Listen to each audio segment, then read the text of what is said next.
Selamat pagi Ibu Bapak Saudara-saudara yang harus bahagia karena kita masih punya 3 keberuntungan. Yang pertama harus bahagia karena kita beruntung telah terlahir di alam manusia. Yang kedua kita harus bahagia karena telah beruntung mengenal Dhamma, ajaran kebenaran sebagaimana diajarkan oleh guru agung kita, The Buddha. Dan yang ketiga harus bahagia karena masih hidup sehingga kita masih memiliki kesempatan untuk mengisi sisa hidup kita ini dengan hal-hal yang nanti ada gunanya kita bawa mati. Terimalah salam Dhamma dan Namo Buddhaya. Ibu bapak saudara-saudara, sekejap ya, tidak terasa ataupun sangat terasa, kita sudah masuk ke tahun 2024. Setahun sudah berlalu, kita sudah mati dan terlahir kembali. Maka sungguh satu hal yang sangat menggembirakan kalau kita bertemu lagi dengan satu bahasan yang sangat menarik, karena banyak kasus yang menunjukkan betapa sebenarnya mengenal Dhamma itu merupakan satu mujizat juga. Berada di studio Samwega, seperti biasa saya ditemani oleh sahabat Dhamma Dr. Susan dan seorang yang menciptakan posisi untuk dirinya sendiri, moderator melekat nggak berubah-ubah dari sepanjang tahun. Adianto s.com MPD. Nah ini gimana nih? Ya, Bu Lani tadi sudah kasih clue sedikit, ya, petunjuk sedikit topik kita. Tapi kita mau dalami di pembicaraan kita pada kesempatan ini. Mukjizat ketemu Dhamma. Ya. Mukjizat itu kata yang menarik. Di kalangan pendidik kita pernah disajikan, pendidik itu apa? Miracle worker, pencipta apa? Keajaiban. Kan terinspirasi dari Helen Keller. Anne Sullivan gurunya itu dianggap sebagai pencipta keajaiban. Kenapa Helen Keller bisa bisu tuli bisa jadi kayak gitu. Miracle worker, pencipta keajaiban. Kita sebagai pendidik juga katanya punya jalan yang sama. Mukjizat. Pencipta mukjizat. Nah, mukjizat sendiri ini sebenarnya apa sih? Kalau kita pandang dari sudut pandang kimiawi atau fisika, sebenarnya apakah benar-benar ada mukjizat? Karena kalau saya tuh terlalu anak-anak dulu bilang jurusannya IPA, jadi logisnya terlalu dominan. Mukjizat itu apa sih? Ini sesuatu yang di luar nalar terjadi. Masa sih di luar nalar? Kalau bisa terjadi artinya memang bisa terjadi. Bisa dinalar. Bu Susan, mukjizat. Ya, kalau saya gini, kalau tadi menyebut Helen Keller ya, Helen Keller itu dipandang dia mendapatkan mukjizat, karena seharusnya dia like an animal gitu kan. Orang mikirnya, ya kan kalau kita lihat Helen Keller itu kan sejarahnya emang dianggap seperti binatang ya, nggak bisa belajar, semua pintu masuk ke kepandaian itu nggak ada, tertutup sama sekali gitu, karena semua jalan menuju ke sana itu indranya tertutup gitu. Lalu dia dikatakan berarti kan sebetulnya dia nggak bisa belajar, dia bisa itu karena ada mukjizat gitu kan.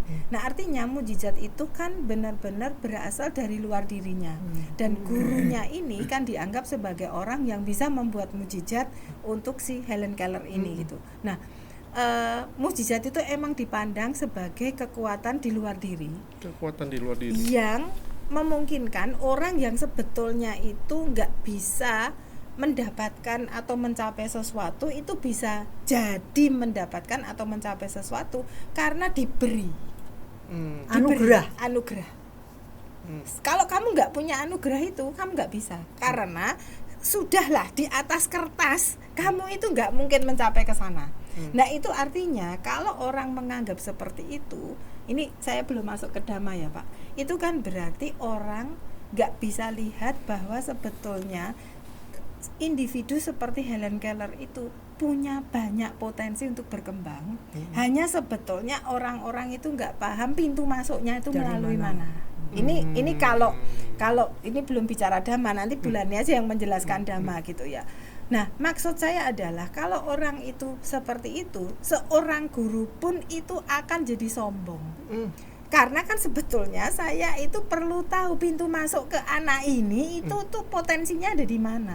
Jadi guru itu kan membantu menemukan potensinya. Artinya selama ini orang nggak bisa membantu karena nggak ngerti potensi Helen Keller itu mau dimasukin dengan cara apa. Nah sehingga kan kalau itu miracle itu kan seolah-olah Helen Keller itu sudah nggak bisa dikembangkan. Hopeless gitu ya. Lalu Tidak ada ada harapan. keajaiban. Nah kalau nggak ada guru ini, dia nggak bisa. Nah padahal sebetulnya kalau si Helen Keller ini sendiri itu kan jenius loh sebetulnya. Seandainya dia itu mentally retarded, ya nggak mungkin. Nah artinya selama ini orang tuh nggak melihat bahwa si anak ini jenius dan dia itu nggak ngerti caranya belajar karena orang lain itu nggak bisa membantu dia belajar melalui hal-hal di luar orang biasa. Nah sehingga si guru yang bisa menemukan cara membantu di luar kebiasaan itu dianggap memberi mukjizat. Nah ini kan, ini sebetulnya gini, mukjizat itu kalau menurut saya itu membuat orang jadi tidak percaya bahwa saya punya usaha untuk mencapai sesuatu gitu. Punya kemampuan untuk berusaha.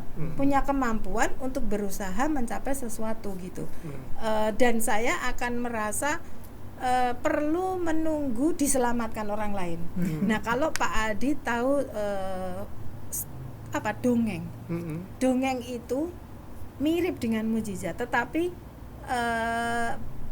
bedanya hanya seorang itu butuh kesatria. Cinderella misalnya. Dia itu harus ditolong pangeran supaya dientaskan dari penderitaannya sebagai si Upi Abu. Apa itu si Rapunzel ya, yang rambutnya panjang. Itu kan menunggu diselamatkan dulu sama pangeran juga supaya dia bisa keluar dari menaranya. Snow White dicium dulu oleh pangeran baru hidup gitu. Nah ini sama loh sebetulnya, hanya sekarang bukan mukjizat, itu kesatria. Nah kalau di zaman sekarang Marvel, Avengers, superhero kan. Jadi orang itu harus ditolong oleh superhero lah. Kalau miracle itu ya mungkin mukjizat yang dari sono lah, supranatural gitu ya. Nah itu kan sebetulnya mirip, hanya yang satu namanya miracle, yang satu superhero, satu kesatria. Nah ini yang menurut saya membuat orang itu gini ya, kalau kembali ke agama, berbuat dosa nggak apa-apa, nanti kalau ada mukjizat dosa saya itu ditebus semuanya. Hanya Tuhan lah gitu yang bisa menebus dosa manusia yang sebetulnya nggak tertebus. Nah kalau saya mau jahat ya, mau usil, wis berbuat jahat wae Bu, nunggu mukjizat. Artinya saya tidak tergerak untuk berbuat baik. Ini kalau saya ya. Jebakan percaya pada mukjizat. Ya, kejebak. Karena konsep mukjizat itu mungkin beda dengan Dhamma ya. Kalau secara umum mukjizat itu emang sesuatu dari luar diri yang kamu itu nggak bisa mengusahakan. Sesuatu yang, atau ada yang bilang juga cara pandangnya melihat mukjizat itu sesuatu yang kayaknya tidak mungkin kita bisa kerjakan tapi tercipta. Yang tadi tuh yang saya bilang, kok bisa di luar nalar. Sampai tadi penjelasan Ibu saya ikuti, di kepala saya yang terbentuk pandangan yang hampir mirip adalah ketika melihat magician. Tiba-tiba bisa ngubah air, swing. Kan kita yang orang biasa, kita nggak tahu loh, ini kok nggak, kalau saya lakukan sendiri saya nggak bisa, kok dia bisa. Magician, mukjizat. Kita, wah, dia bisa menciptakan sesuatu yang di luar kemampuan yang kita bisa. Jadi poinnya saya pikir hampir mirip dengan, kalau dulu, zaman dulu Ibu hubungkan dengan kisah-kisah yang dibangun oleh peradaban kita nih, Rapunzel ini ya, Snow White. Ini kayaknya sama ya konsepnya dengan magician. Toeng kok bisa ngubah nih jadi warna biru, warna merah, atau sesuatu yang ada menjadi tidak ada, atau yang tidak ada jadi ada. Ya kalau mau pakai teorinya Jung ya, Jung itu kan bicara tentang ketidaksadaran kolektif dan simbol. Nah, magician, kesatria, tukang sihir, god itu sama. Ketidakberdayaan manusia itu membuat manusia itu butuh rasa aman. Nah, karena butuh rasa aman, dia menciptakan hal-hal yang membuat dia merasa aman, yaitu figur-figur yang bisa menolong. Nah, figur-figur yang bisa menolong itu bentuknya adalah orang yang bisa melakukan sesuatu yang tidak bisa dilakukan oleh orang biasa atau di luar nalar. Maka ada tukang sihir. Tukang sihir itu kan bisa ya meskipun jahat tapi kan mengubah sesuatu gitu. Tukang sulap tadi magician gitu ya. Lalu ksatria itu bisa. Lalu Tuhan. Nah, itu sih kalau Jung itu bilangnya gitu. Jadi konsep tentang Tuhan, konsep tentang tukang sihir lah, tukang santet atau apapun itu karena manusia itu tidak berdaya. Dia harus menciptakan sesuatu yang bisa membuat dia merasa aman. Itu sih kalau Jung. Jadi makanya kalau orang itu bicara agama, kalau Jung mengatakan agama itu ada yang dewasa itu dan ada yang nggak dewasa gitu. Yang dewasa itu ya tidak memandang Tuhan itu sebagai pemberi mukjizat gitu. Tapi yang tidak dewasa itu selalu memandang Tuhan itu pemberi mukjizat dan punya kuasa untuk menghukum. Nah, itulah. Jadi kalau kita bicara teorinya Jung dan teorinya Erich Fromm tentang agama, itu kita lalu bisa tahu gitu loh. Ada orang yang beragama secara dewasa, ada yang enggak. Tetapi simbol-simbol ini diciptakan karena insekuritas. Tidak berdayanya manusia. Gitu. Mulai mukjizat. Ya, kalau saya merasa perbedaan yang sangat-sangat besar antara Dhamma dengan mungkin tadi yang dikatakan Bu Susan adalah bahwa the Buddha itu orang yang amat sangat nalarnya itu tinggi sekali. Jadi berlawanan dengan yang dikatakan tadi bahwa manusia itu merasa tidak aman, kurang gini, merasa hopeless. Sang Buddha itu memberikan kepercayaan pada kita itu luar biasa sampai dikatakan bahwa benih kebudayaan itu ada di setiap manusia. Jadi setiap manusia itu sebenarnya berpotensi untuk berkembang sampai mencapai tingkat kebudayaan. Wah, itu kan ya gila dipikir. Itu kan luar biasa, sangat berlawanan lah. Makanya rasa tidak aman dan sebagainya muncul dari sesuatu yang tidak berada di dalam jalan Dhamma. GR saya begitu. Kalau kita berjalan pada jalan Dhamma, itu kok rasanya, itu pengalaman pribadi saya, rasanya kok bukan hopeless ya, bukan tanpa harapan, tapi hopeful itu, luar biasa, wow gitu.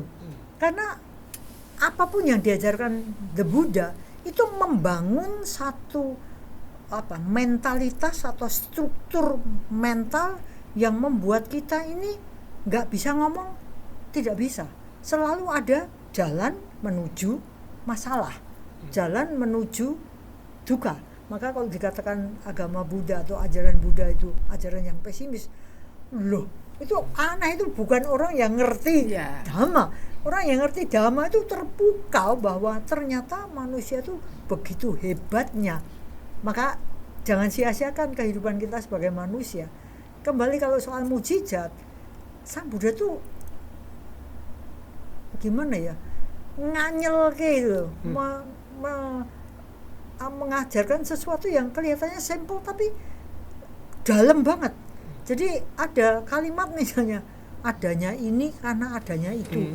Nah itu kan cuman ya 1 sederhana toh, adanya ini maka adanya itu.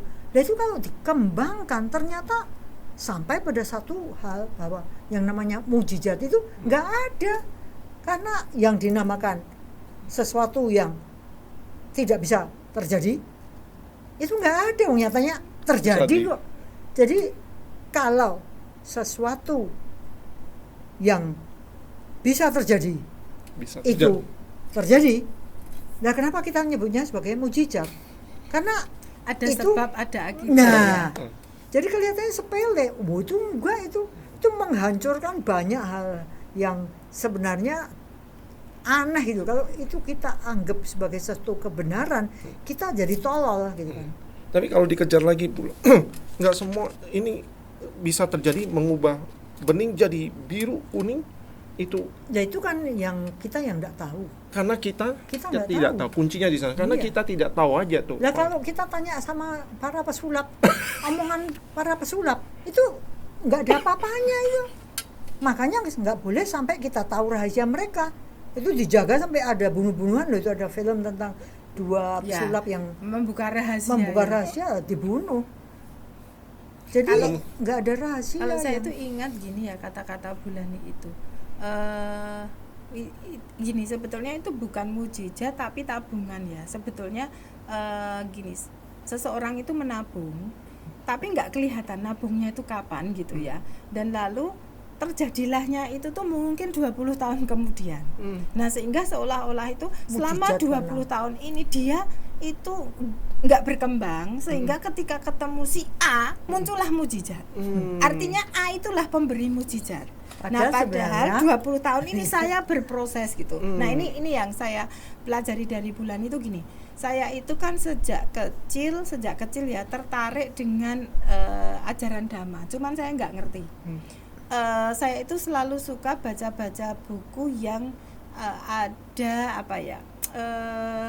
namanya kayak Chicken Soup for the Soul. Gitu. For the Soul itu kan ada kemanusiaan, ada meaningnya ya. Maksudnya apa tuh itu? Jadi cerita-ceritanya itu mengandung pembelajaran gitu. Jadi saya itu suka banget baca seperti itu. Lalu saya pokoknya suka yang hal-hal kayak gitu kan. Berarti aku sejak kecil tuh udah nabung. Maksudnya saya nabung untuk belajar hal-hal semacam itu, meskipun ya LDM-nya tentu masih sangat ini ya. Tetapi ketertarikan saya tentang hal itu tuh terus nggak pernah berhenti.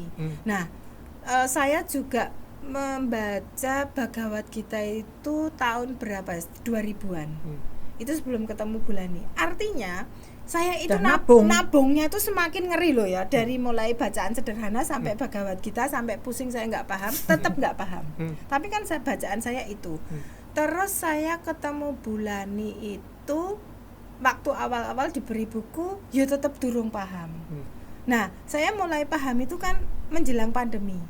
Berapa puluh tahun itu. Nah, artinya orang itu kalau nggak melihat proses saya, itu tuh gini, Bu Susan itu dapat mujizat apa ya? Kok sekarang berubah?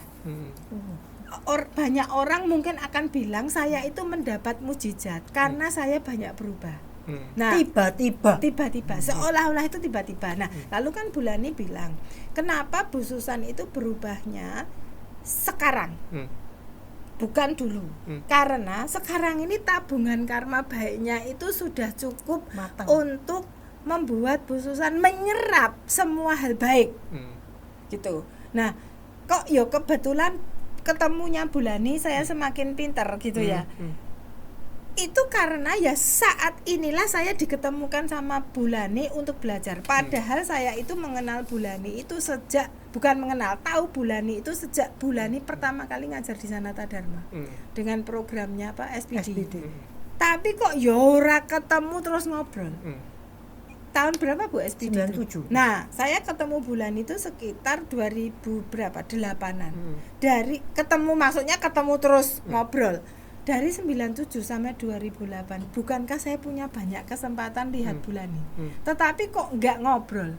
Itu kalau Bulani menjelaskan, karma baik saya itu belum cukup untuk berbicara mengenai Dhamma dengan Bulani. Saya perlu disiapkan dulu oleh hal-hal lain tadi. Nah, sehingga juga kita nggak bisa mengatakan, wah bulan itu memberi mujizat. Nah, itu malah saya dari Bulani ya. Lalu saya merasa, oh iya ya, artinya selama ini orang itu nggak paham bahwa sebetulnya orang itu tuh sudah ada progresnya untuk menabung sesuatu gitu. Supaya yang di buahnya buah terjadi. yang apa kita sebut mukjizat itu muncul. Jadi kalau kita ambil cara pandang lain, mukjizat ini adalah hasil dari faktor-faktor yang berkumpul atau upaya-upaya yang sudah dilakukan dan berbuahnya positif ya, baik ya. Kalau mukjizat itu kayaknya yang baik ya. Kalau yang berbuah jadi itu disebut bencana kayaknya. Bencana. Ini mukjizat. Tapi kalau yang untuk musuhnya namanya bencana. Iya. Jadi kumpulnya faktor-faktor yang menghasilkan buah baik. Ya. Nah, kalau faktor-faktornya itu tadi lewat proses belajar, artinya kita sangat harus berhati-hati. Ini kalau kita sepakat lah kita ngomong itu mukjizat, artinya kita semua bisa menciptakan mukjizat sebenarnya. Jangan sampai jadi bencana. Kalau kita tahu bahwa kita bisa menciptakan mukjizat dengan kumpulin faktor-faktor, bahwa ternyata kita tuh bisa ngubah ini jadi biru, bisa jadi kuning, cuman caranya, faktornya kita tahu aja.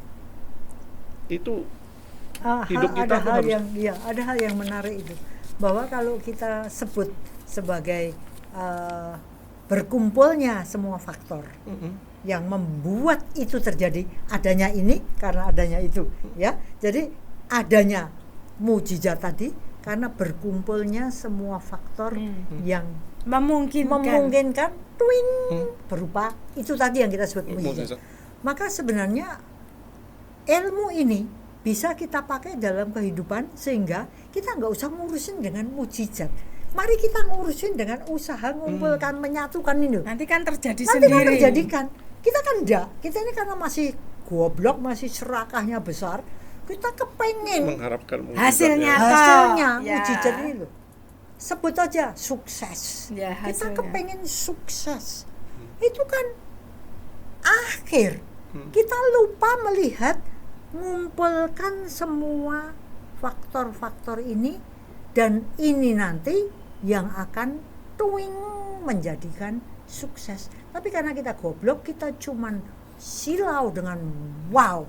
Nah, makanya kalau kita mengenal pola pikir bahwa mukjizat itu sebenarnya adalah berkumpulnya banyak faktor yang buahnya itu menghasilkan sesuatu yang wow, sehingga kita sebut mukjizat, maka alangkah baiknya kita ini selalu mengumpulkan faktor-faktor. Tapi kita tuh lebih sering mengharapkan hasilnya ya. Jadi intinya nggak usah berusaha, nanti kan ada mukjizat tuh. Ya, itu konsepnya jadinya kan kita nggak berdaya sebenarnya nunggu. Atau dengan cara berpikir yang tadi kita sudah pakai, oh ada faktor-faktor, masih bisa terjebak adalah saya lagi nunggu faktor X terakhir atau faktor Z terakhir ini orangnya siapa ya yang bikin saya kasih duit saya kaya atau melunasi hutang saya umpamanya. Ini nih, dia nunggu nih, Z-nya ini siapa ya? Ya, itu kembali lagi terjebak di dalam faktor di luar diri. Di luar diri. Sementara kalau Dhamma kan aku adalah pemilik karmaku sendiri. Itu berarti wah aku ini berkuasa banget loh. Dan saya itu masih ingat Bulani, kalau karma baik saya belum cukup, saya nggak akan bisa menemukan si Z itu nggak, karena ini tuh belum memungkinkan saya menyebabkan faktor terakhir ini tuh datang ke saya gitu loh. Jadi sebenarnya hopeful banget ya. Mengenal Dhamma itu hopeful banget. Karena kita tidak pedulikan faktor luar itu, tapi kita menunjukkan semua usaha kekuatan untuk memampukan diri kita. Itu amazing. Itu sendiri merupakan mukjizat bagi saya. Bahwa saya mau berdaya upaya, mau mengerahkan segenap potensi saya untuk membuat faktor-faktor ini berkumpul. Kalau Pak Adi tadi bilang fisika, kimia ya, itu kan itu justru yang membuat kita itu tidak berpikir mukjizat loh. Kan kalau Bulan itu pernah ngasih contoh kimia, H2 Kalau nggak ketemu O, ya nggak jadi air. Kalau ketemu SO4, H2SO4 itu kan jadinya asam sulfat. Nah, kan sama toh Bu. Artinya kita itu mau ngumpulin yang apa, jadinya tuh itu gitu. Nggak ada H2SO4 jadi air, itu air. mujizat. Kalau itu mungkin nggak kimia jadi mujizat, nggak mungkin. Ganti nama Bu. Ganti nama. Mukjizatnya ganti nama, bendanya itu jadi nama. Atau kan jadi kalau H2O ya jadinya air, Air. nggak mungkin H2O jadi asam sulfat kan. Iya, Nah, iya. maksud saya tuh kalau Pak Adi bilang kimia fisika, nggak ada itu mujizat. Iya, Gitu iya, loh. iya, iya. Perpaduannya itu tuh udah jadi sesuatu gitu. Iya. Ya itu cara pandang saya, kok orang mengharapkan mukjizat itu jadi menarik. Kalau ketika mereka mukjizat tuh apa sih kalau ditanya? Ya ada kuasa kembali lagi kekuatan di luar diri. Kalau saya hubungkan dari penjelasan Bu Susan, artinya ada problem tuh, dia tidak percaya bahwa dirinya sendiri yang jadi faktor untuk Iya. mukjizat itu terjadi. Ini yang jadi jebakan kan. Dan itu dua apa namanya, bermata dua juga. Dengan cara kita menganggap itu mujizat, maka kita bisa menyalahkan kalau itu tidak terjadi loh. Iya, karena di luar Lah, diri toh. di luar diri kok. Hmm. Ya, satu contoh yang sangat menarik adalah katakan saja tentang kesabaran. Ya, itu doanya banyak orang tua dulu itu adalah wala kuwato Gusti Allah paringi sabar. Gitu. Itu kalau orang tua dulu doanya saya hafalkan gitu. Wala kuwato, ya semoga saya ini bisa kuat, Gusti Allah paringono sabar. Tuhan, berilah saya kesabaran. Jadi kalau kesabaran itu diberikan pada saya, berarti konsekuensi logisnya kalau saya tidak sabar, belum salahnya yang tidak memberi. Jadi itu padahal saya bisa nangkap dengan cara pandang lain itu sangat humble, itu saya rendah hati, saya itu nggak ada apa-apa, saya nunggu sabar datang diberikan. Karena saya tuh manusia, kesabaran saya terbatas. Hanya Tuhanlah yang kesabarannya tidak terbatas. Dan mau dikasih. Dan saya kalau dikasih dia jadi lebih sabar. Kalau nggak dikasih wajar saya nggak sabar. Ya. Jadi makanya salah satu dari kedewasaan menurut Dhamma adalah berhentinya sikap menyalahkan dan munculnya sikap bertanggung jawab. Ini menarik sekali. Dan ini Bu, itu bisa jadi sombong juga loh. Saya sudah berbuat baik, salahku apa kok mujizat tuh nggak datang. Ya.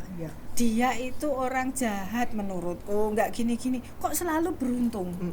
Itu kan artinya kita itu kayak kalau kita beragama lalu nyalahkan Tuhan ini bodoh berarti. Nggak bisa melihat siapa yang berbuat baik, siapa yang berbuat jahat. Kan gitu. Kadang-kadang tuh kita kalau nggak dapat mujizat tuh marah loh. Saya udah gini, salahku apa? Kurangku apa? Banyak orang yang berpendapat seperti itu, bahwa karena kita tidak memperoleh apa yang kita inginkan, maksudnya kan itu menyalahkan faktor di luar, maka kemudian berbalik menjadi menyalahkan diri sendiri. Salahku apa? Jadi memang rumit ya. Kenal Dhamma, sesuatu yang saya anggap mujizat adalah pola pikir saya itu beres gitu. Tidak akan ngalami yang kayak gini lah, kan aneh tuh. Sekarang mengharapkan dari luar. Kalau nggak dapat, saya nyalahkan yang dari luar plus nyalahkan yang dari dalam. Dan terus hidup ini ruwet kacau balau tuh. Terus apa yang saya peroleh? Ya tidak lain tidak bukan adalah penderitaan. Terus kembali berputar, terus saya nyalahkan lagi. Kenapa saya menderita?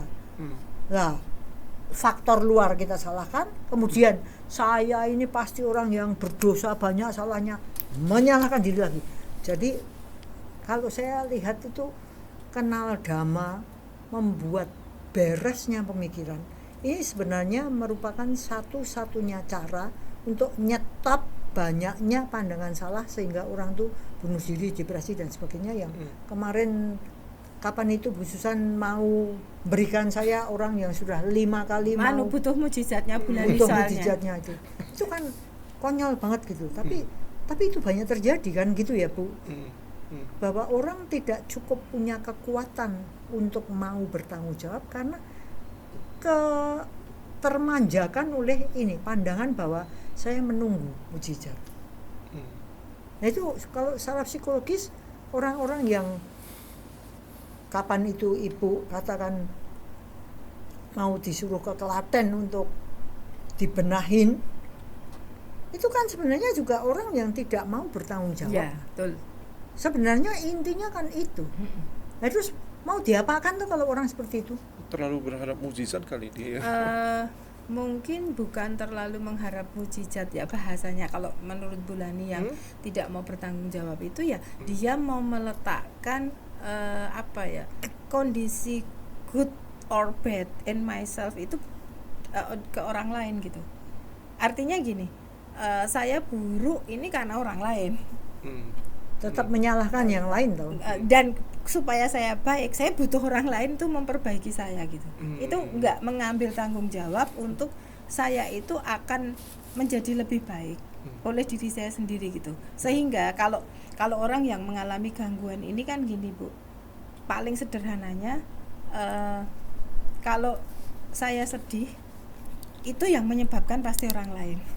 Dan orang ini tidak belajar untuk bagaimana mengatasi kesedihan, tetapi dia itu mencari sesuatu dari luar dirinya untuk membantu menghilangkan kesedihannya. Kayak gitu terus cara berpikirnya gitu.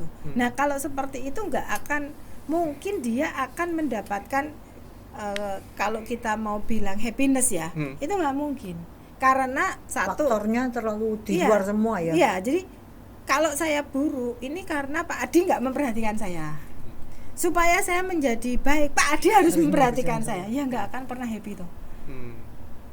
Nggak ada kan, kita itu baik atau buruk itu ya diri kita sendiri yang harus mengelola gitu. Tapi orang-orang yang seperti ini itu tuh terjebak pada baik atau buruk itu bukan saya yang menentukan. Itu yang menentukan tuh orang lain gitu. Sehingga saya harus mencari sesuatu dari luar diri saya supaya saya menjadi lebih baik. Nah contohnya kalau misalnya saya itu melakukan self harm atau tindakan bunuh diri, pada orang-orang ini sebetulnya bukan ingin mati Bulani, sebetulnya dia nggak ingin mati, tetapi makanya nggak sukses ya 5 kali itu ya. Ya karena dia memang berusaha mencari cara yang tidak sukses. Dia mau menunjukkan saya buruk itu karena kalian, sehingga kalau saya melukai diri, saya itu ingin mati, jadi korban. Saya adalah korban kalian, lalu dia ingin membuat rasa bersalah pada dunia luar. Sehingga dunia luar itu akan sangat memperhatikan dia, lalu dia itu memperoleh 2 hal. Satu, perhatian yang menurut dia itu dia butuhkan sehingga dia bisa happy. Yang kedua, dia meletakkan kesalahan tuh di orang lain. Jadi saya nggak harus bertanggung jawab karena saya bersalah tidak responsibel. Tapi dia mengatakan kamu loh yang nggak bertanggung jawab, maka ayem, kesalahannya tuh bukan di saya. Nah ini cara berpikir orang-orang yang macam ini itu akan begitu terus Pak. Kalau kita agak masuk ke dalam kasus ini, ada nggak yang punya pandangan dunia sudah tidak butuh saya, makanya saya udah nggak perlu di sini, dunia sangat saya sudah tidak ada apa-apanya buat dunia, makanya saya mengakhiri hidup. Itu kalau ada orang bilang saya sudah nggak ada apa-apanya di dunia ini, bukankah itu berarti dia itu sebetulnya pola pikirnya adalah saya ini tidak dimaui oleh banyak orang sehingga saya nggak bahagia. Cara saya bahagia adalah saya itu diinginkan oleh orang lain. Sama kan itu. Lah apa orang itu harus diinginkan orang lain supaya bahagia? Wong dianya sendiri nggak menginginkan dirinya sendiri kok. Betul, itu sama cara berpikirnya. Yang bisa membuat saya bahagia jika orang itu menginginkan saya. Lah kalau saya tak balik, kamu aja nggak menginginkan dirimu sendiri kok. Kamu nggak mencintai dirimu sendiri, kok aku disuruh mencintai dirimu. Kamu aja yang paling dekat sama hidupmu nggak mencintai dirimu sendiri kok. Sama kan Pak, itu dia itu nggak menginginkan dirinya tapi ingin orang lain itu menginginkan. Sama kan itu, meletakkan tanggung jawab untuk mencintai itu orang lain tuh harus mencintai aku. Lah kamu aja nggak mau mencintai dirimu sendiri, Itu yang kata kuncinya tuh nggak mau bertanggung jawab loh. Itu harus kita pegang itu. Nah, kalau kita hubungkan dengan pembicaraan kita, orang-orang macam ini butuh mukjizat apa sih, atau faktor-faktor apa sih untuk bisa ini keluar Bisa dari beres. mukjizat apa ini? Ya kalau menurut saya ya harus diluruskan jalan pikirannya. Makanya pandangan benar itu nomor satu di atas sendiri kan. Baru muncul Maka mukjizat buat kalau ini. sering saya merasa salah ngomong ya. Kalau saya ngomong sila samadhi panya itu sebenarnya salah. Harusnya tuh panya sila samadhi. Panyanya itu di depan. Jadi nomor satu itu pandangan benar, menimbulkan pemikiran benar, pola pikir benar, kehendak benar. Itu nomor satu. Karena kalau ketanggur sama yang butuh mujizat seperti itu, kita jedeng beneran. Kalau saya lebih melihatnya, kita tuh susah mau ngomong, karena itu kayak segitiga tuh, mau dimulai dari mana nih? Yang di atas belum tentu yang pertama, sila sama dipanya. Apa kalau dihubungkan dengan yang disampaikan barusan oleh Bulani, ini kayaknya nggak ada pandangan benar, atau orang ini jangan-jangan nggak punya moralitas atau etika atau apa? Menurut saya pandangan dulu Pak. Pandangan. Karena dia itu pandangannya kan salah. Yang bisa bikin bahagia itu orang lain. Tapi dia baik nggak sih sebenarnya secara moral? Nah, kan bisa jadi tidak bermoral ketika pandangan saya itu salah. Oke.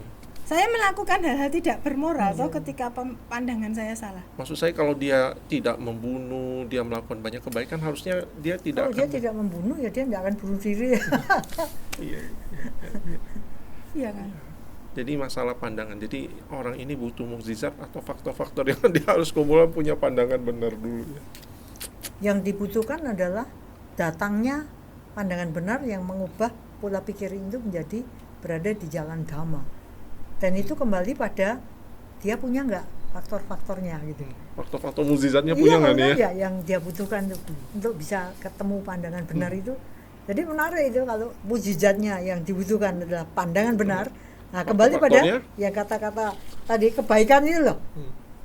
Kebaikannya dia itu seberapa untuk bisa mengumpulkan harta-harta yang baik-baik untuk jadi punya pandangan benar, karena kan bukan sedikit juga adanya kisah-kisah di mana terjadi orang-orang yang tadinya atau negatif kayak apa gerembiang jadi positif, kan bisa juga.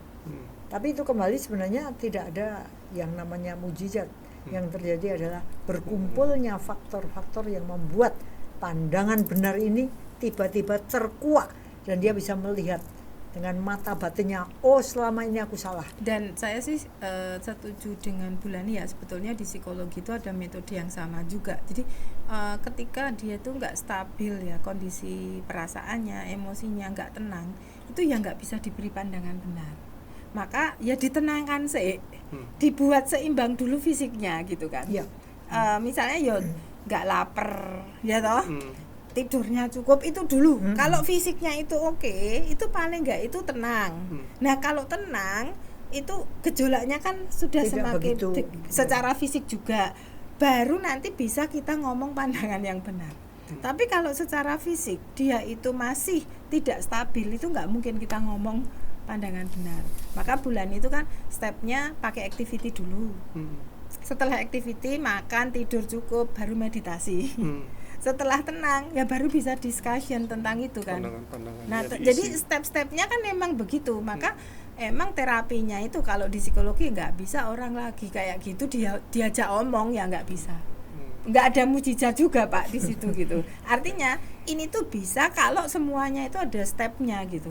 Ada disiapkan dulu gitu kan. Untuk bisa ke pandangan benar itu harus ada persiapan sih.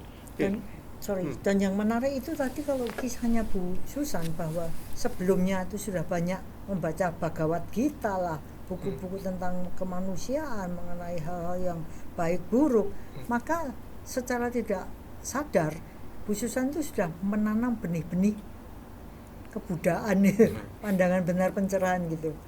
Nah itu pula yang menyebabkan kalau dikatakan mujizat terjadi pada orang ini tapi bencana terjadi pada orang lain, sebenarnya hal itu juga sekaligus memunculkan satu kebijaksanaan bahwa kita ini sebenarnya tidak bersalah atau tidak bertanggung jawab pada kebenarannya orang atau mujizatnya orang atau bencananya orang. Kadang kan kita sebagai psikolog kan gitu, aduh apa aku salah ya, atau kita sebagai konsultan, aduh apa aku salah ya, guru apa aku tadi yang memberitahu salah ya, karena tetap kembali pada ya seberapa tahu dia sudah menanam kebaikan itu. Karena kalau dia cukup sehingga suatu ketika hanya dibutuhkan satu tetes faktor toeng muncul, padahal faktornya itu muncul dalam ketidakenakan atau misalnya aja dia dimaki-maki atau dibully, bisa saja jadi memekarkan. Ya. Nah, kalau kita bicara ada faktor yang tadi yang kita sebut berkumpul sehingga jadi sesuatu yang istilah yang kita sebut mukjizat. Kita ambil contoh ini yang sepertinya sering orang angkat sebagai contoh-contoh mukjizat. Penyakit sembuh. Kita ambil contoh yang orang harus berpergian atau melakukan perjalanan panjang ke satu tempat yang diyakini punya kekuatan, dari nggak bisa jalan tiba-tiba jalan.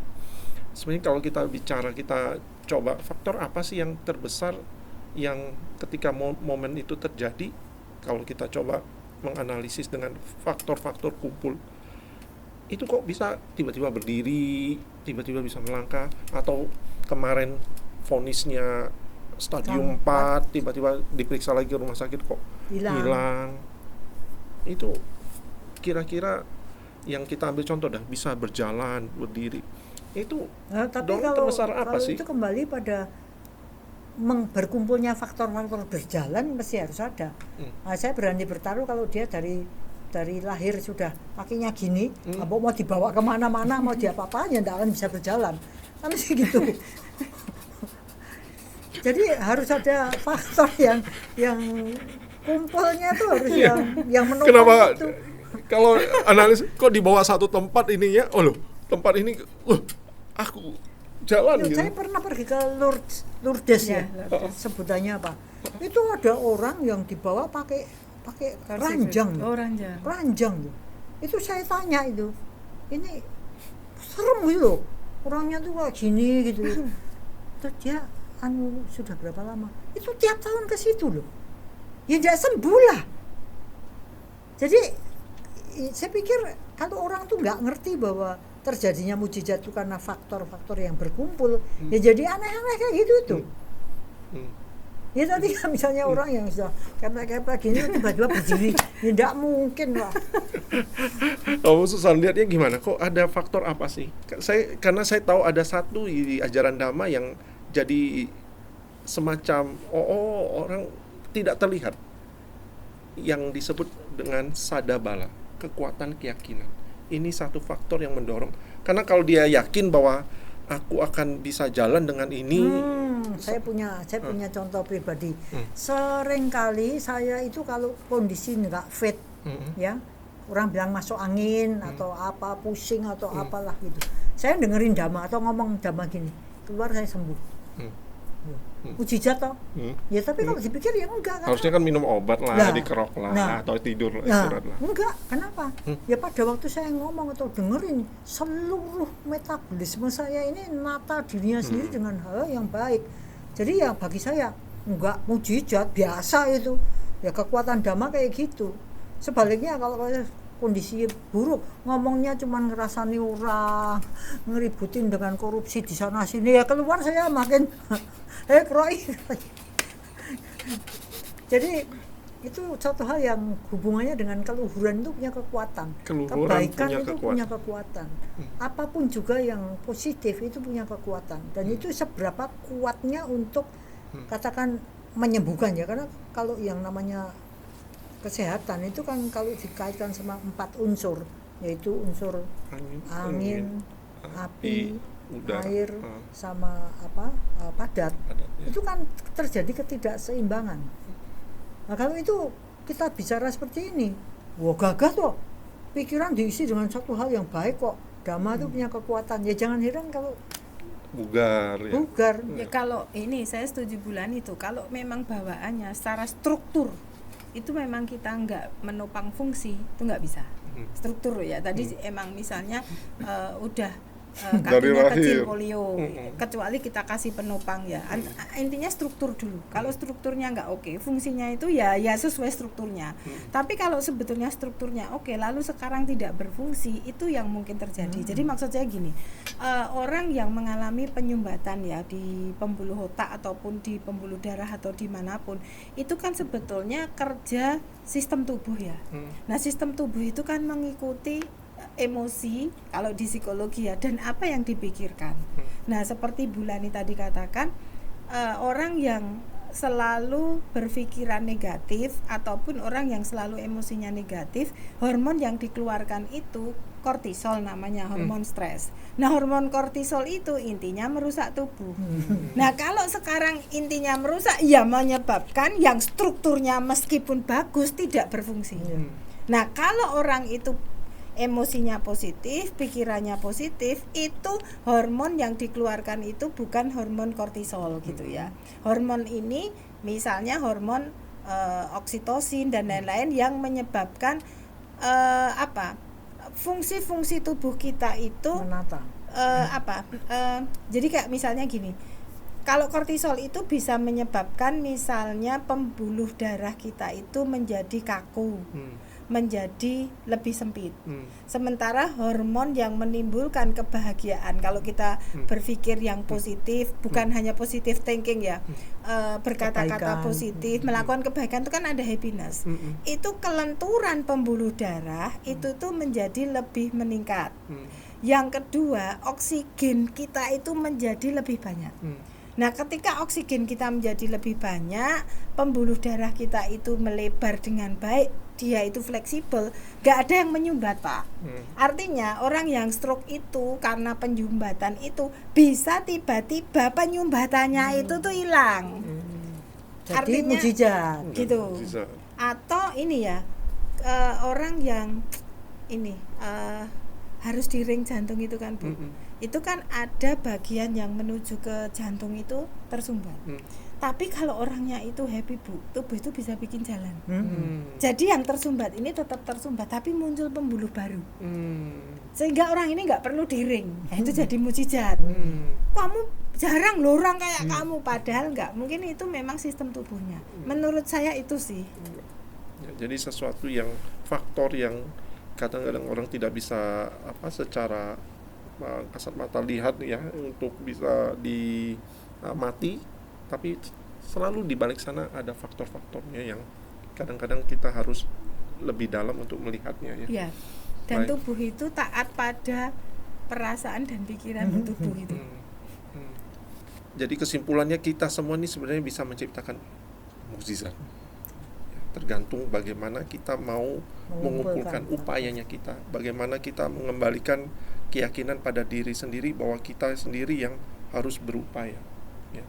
Saya kira itu Bulani perbincangan yang menarik. Demikianlah bincang-bincang kita. Semoga masing-masing dari kita menjadikan pencipta mujizat. Caranya gimana? Kita kumpulkan faktor-faktor agar sesuatu yang baik terjadi, dan jangan berhenti berjuang.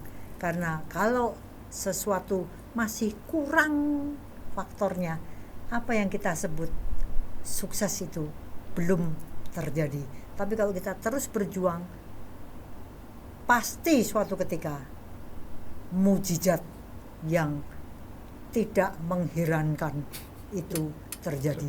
Demikianlah Dhamma membantu kita dalam kehidupan ini untuk menciptakan satu mujizat menjadi sesuatu yang biasa.